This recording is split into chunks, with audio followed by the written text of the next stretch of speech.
My name is Evelyn Rhodes. I'm 60-year.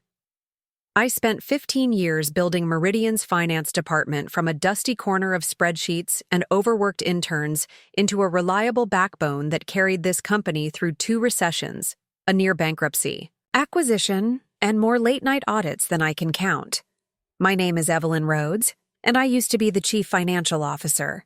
60 years old, widowed, no kids, just me, a stack of ledgers, and a fierce loyalty to numbers that don't lie, even when people do. 3 months ago, the board brought in a new CEO. His name, Travis Mercer. He was 35, all charm and buzzwords. Like someone who binged every TED Talk titled Disrupt or Die and thought it was a business degree. He showed up in designer sneakers, pitched vague concepts about horizontal scaling and synergizing innovation, and insisted we needed fresh energy. The second week in, I found him sitting at my desk, feet up, flipping through a glossy investor pitch deck like it was a brunch menu. Then came the line I'll never forget. "You've done great work, Evelyn, but we're moving into a more dynamic phase, and we need someone who speaks the language of future finance." Just like that. No thank you, no handshake. The replacement? Zachary Hughes, 28.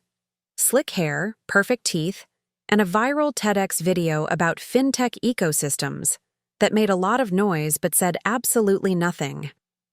That afternoon, while everyone else gathered in a town hall meeting about our bold new direction, I packed up the only things that truly mattered. A photo of my late husband, a brass paperweight from our IPO year, and the leather notebook I'd used since 2010. It all fit into one box. That's what 15 years of loyalty looks like, compressed into cardboard and held together with tape and quiet dignity. As I passed the elevator, Bethany from accounting, one of the few who'd been with me since the early days, looked like she was about to cry. I gave her a half smile and said, "Don't worry, this isn't the end of anything." But the truth was, something inside me had shifted. Not anger, not even sadness. Just stillness. A quiet sense that the game had changed, and they had no idea I'd already started taking notes. I didn't plan revenge. That's not my style. I didn't storm into the boardroom, didn't call the press, didn't slam any doors. I simply went home, placed the box on my kitchen counter, poured a glass of wine, and opened my laptop. Just a habit, really. Numbers calm me. They don't manipulate. They don't gaslight. They just are.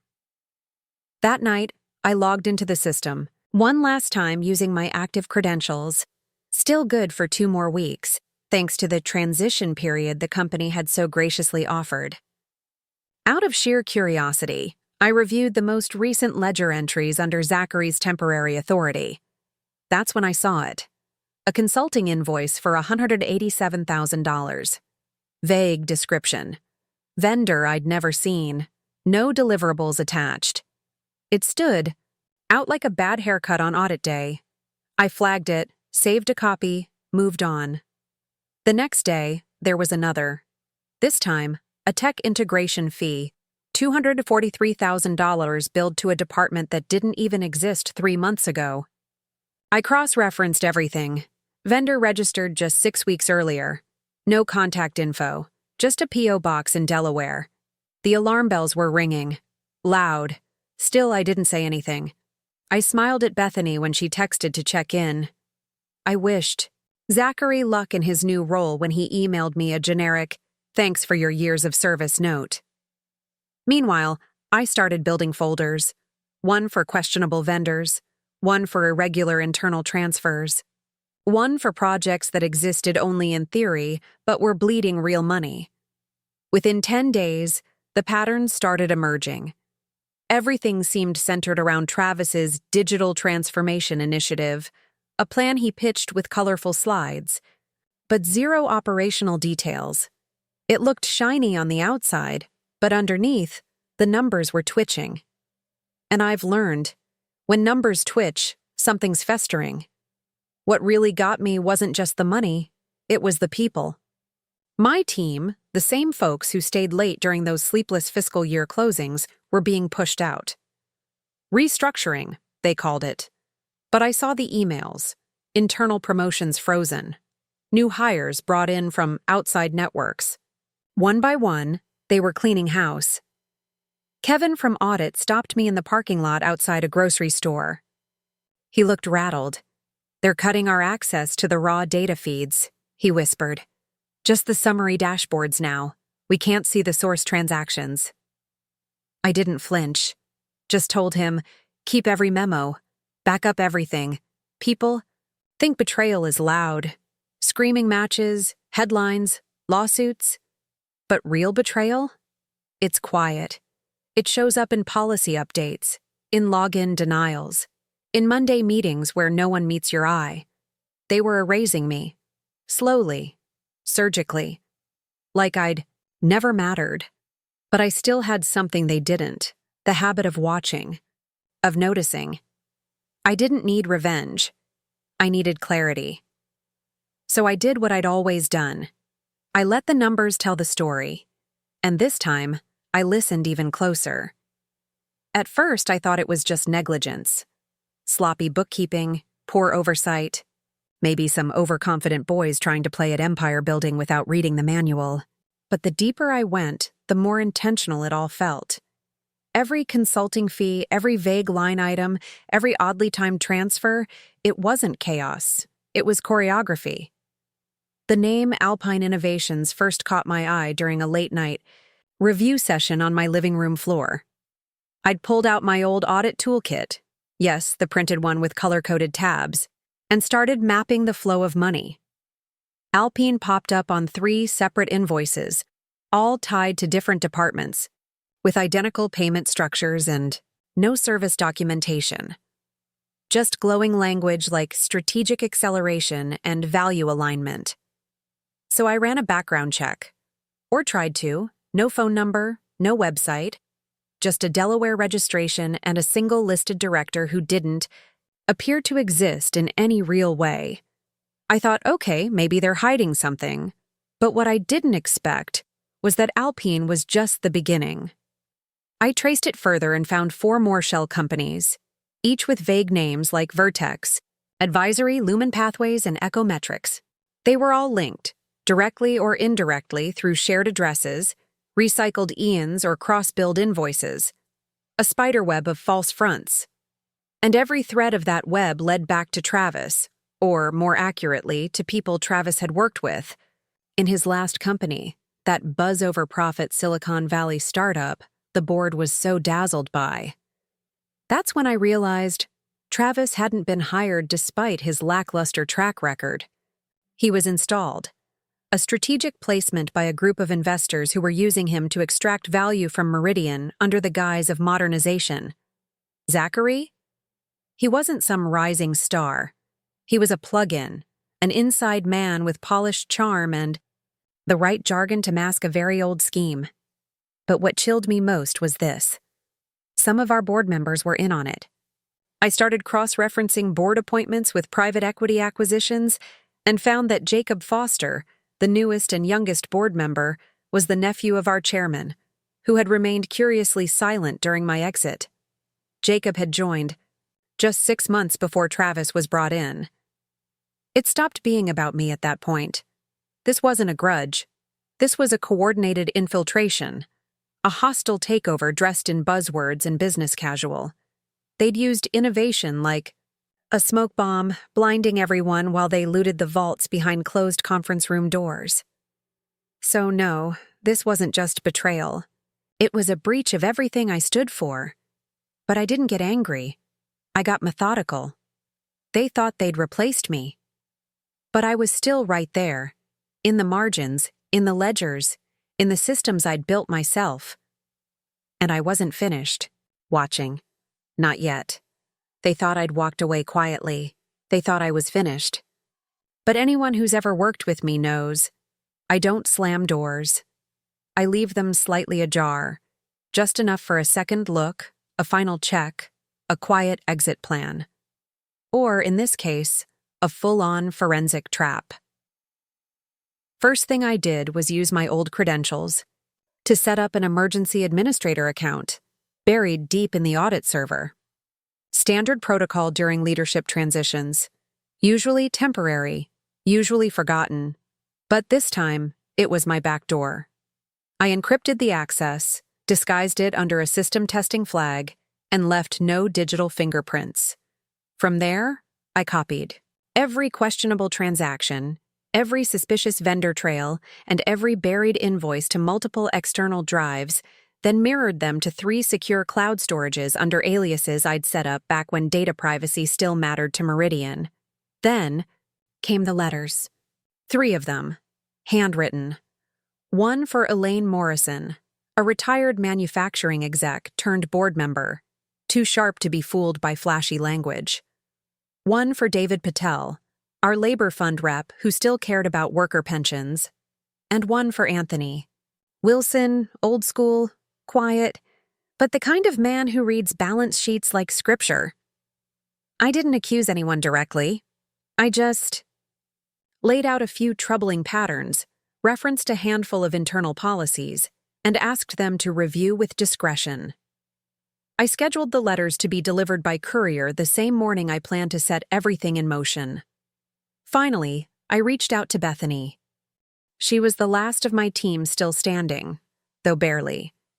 I found her in the back corner of a cafe we both used to visit during quarterly crunch weeks. She looked tired, drawn, like she hadn't slept in days. When I slid into the booth, she didn't even say hello, just whispered, "They're gutting accounting. Half my team's gone. I'm next." I took a deep breath, opened my bag, and handed her a sealed envelope. Inside was a formal internal complaint, fully compliant with the whistleblower clause from the employee handbook. "I should know," I wrote, "it 10 years ago. The report detailed inconsistencies in the company's financial flows that only someone in her role would have legitimate access to. They can't fire you for filing this," I told her. "If they try, it triggers legal protections. The second this hits audit compliance, they're obligated to investigate." Bethany looked at the envelope like it might explode. Her hand shook, but she didn't push it back. "This is why they're pushing me out," she said softly. "Because they think I won't see what they've buried." I nodded. "Then show them they were wrong." She swallowed, tucked the envelope into her purse, and whispered, "I'll submit it tomorrow morning." They'd underestimated me. Worse, they'd underestimated us. This wasn't about reclaiming a title or a corner office. It was about principle. They'd manipulated the numbers. I'd make sure the numbers told the truth, and the truth doesn't need to shout. It just needs the right eyes to see it, and the right hands to pass it on. 6 weeks. That's how long it took for everything to catch fire. Not with a bang, but a series of quiet detonations. Emails sent, documents submitted, questions finally asked in the right tone by the right people. By the time I heard what was happening, it was already too late for them to run. The first spark came from Bethany's complaint. She filed it at 8:47 a.m. on a Thursday. By 10:12, it had reached the desk of the internal audit chair.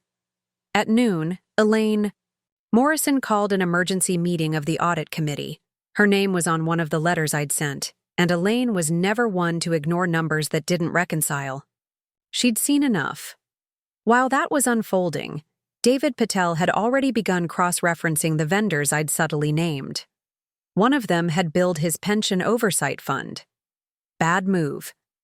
Meanwhile, the third letter, Anthony Wilson's, must have hit harder than expected because someone leaked it internally. The finance floor was buzzing, not with gossip, with fear. That same afternoon, a notice from the SEC landed in Meridian's legal inbox. An inquiry, not yet a full-blown investigation, but enough to send Travis into his first visible panic since joining the company. I wasn't there, of course, but Bethany sent me texts in real time. Zachary pulled into conference room with legal. Travis pacing like a caged dog. Outside auditors just walked in. No one told staff anything. By the end of the day, both Travis and Zachary had been placed on administrative leave, pending a forensic audit. The same audit protocols I'd once helped design were now turned inward, dissecting the very shell companies they'd used to siphon off millions. The board didn't announce anything publicly that week, but behind closed doors, 2 members resigned, quietly, including Jacob Foster, the chairman's golden boy, and William, the chairman himself. He hadn't returned a single call since. I didn't attend the board meeting where everything unraveled. I didn't need to. My work was already in the room, tucked inside spreadsheets, cross-referenced receipts, archived server logs. Every number I flagged, every inconsistency I'd followed, was now speaking louder than any voice in that room. They thought erasing me meant erasing the problem, but they forgot. I built the system, and I made sure it never forgot anything. The call came 2 days after the board meeting imploded. It wasn't Travis. It wasn't even legal. It was Anthony Wilson, the quietest man in the room during my exit, now suddenly appointed interim chairman.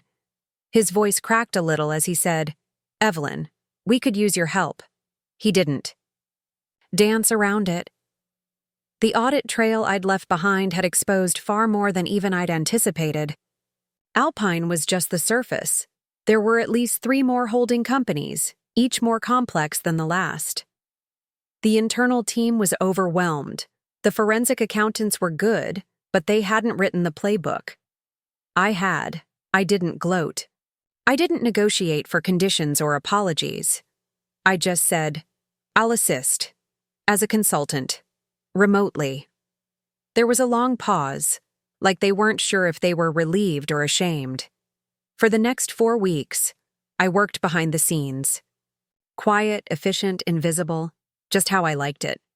I decoded cross-transactions, flagged metadata inconsistencies, and guided the forensic team through the digital skeletons hidden behind glitzy budget presentations. The files were sloppy. The theft was not. But the more I helped untangle, the more I realized one thing. I was done. Not with numbers, not with work, but with them.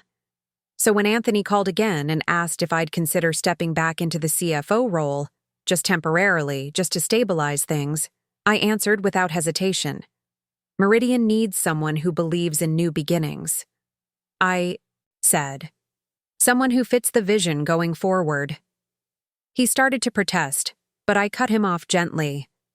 I'm a woman who believes in order, in discipline, in accountability. That used to be enough. Maybe now it isn't. And that's okay. Then, I laughed softly, the first real laugh in months. Besides, I've always been a little too old school. He didn't argue, and I didn't look back. I moved into the cabin in early November, just as the leaves were burning gold along the Blue Ridge. It wasn't big. 2 bedrooms, an old wood stove, a porch with a view so still it could hush your thoughts mid-sentence. My husband and I had talked about this place for years. When it's all behind us, he'd the investigation wrapped quietly. Meridian agreed to governance reforms, financial penalties, and a sweeping executive restructure. No employees lost their jobs. No pension funds were touched. For once, the damage stopped at the top. Bethany sent me a message the day she got promoted, to Director of Accounting. It was just one line. "We're going to build it right this time." I believed her. As for me, I spend my mornings doing pro bono financial work for a women's shelter in town. They don't care about TEDx talks or venture capital jargon. They care about making rent, paying staff, staying open for the women who walk through their doors with nowhere else to go. That's the kind of math I like doing these days. Sometimes I get asked why I never gave a press interview. Why I didn't write a book. Why I didn't make them pay louder. The truth? I didn't need to. The numbers spoke. The people who needed to hear them did. And that was enough. I sit on the porch most evenings now, coffee in one hand, ledger in the other. The mountains don't applaud, but they also don't lie. And that, to me, feels like justice. If this story meant something to you, if it reminded you that integrity still matters, that quiet strength is still strength, consider subscribing, dropping a like, or leaving a comment below. I'd love to hear how you define justice. Because sometimes the most powerful stories are the ones told without raising your voice.